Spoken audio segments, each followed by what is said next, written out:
Next topic is based on AC circuit, okay, and it is related to the resonance condition.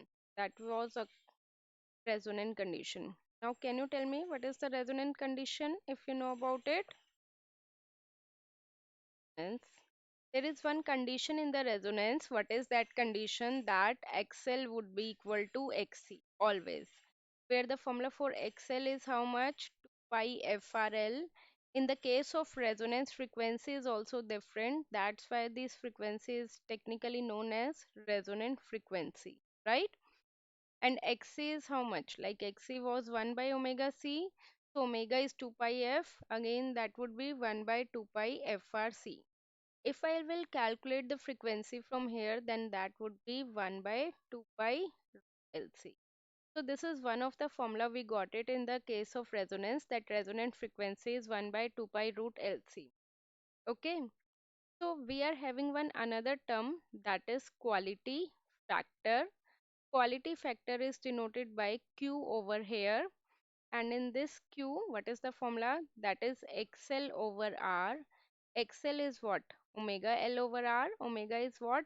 2 pi FR L over R. You can see that it is not the normal frequency, it is the resonant frequency. And as you know, the formula of FR, just we have studied 1 by 2 pi root LC. If I substitute it, then that would be 1 by R root L by C.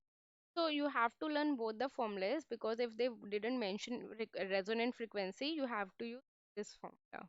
Okay. Next, which you need to remember, that is bandwidth.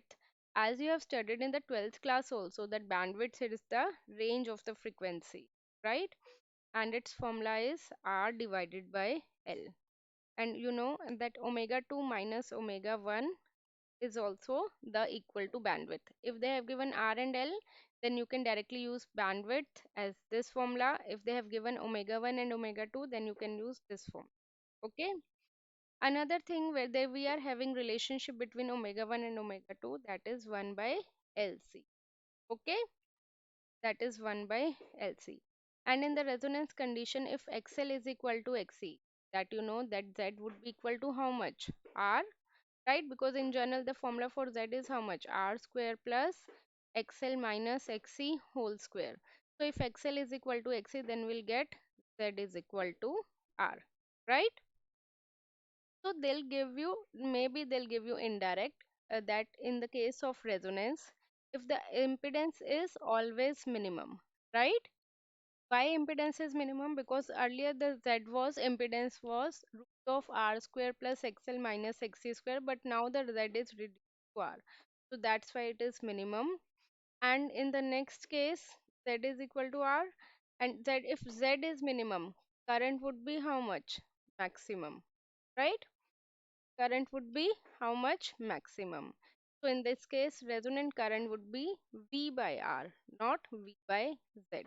Got it?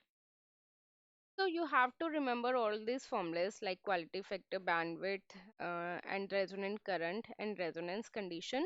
That will help you in the numerical. Got it?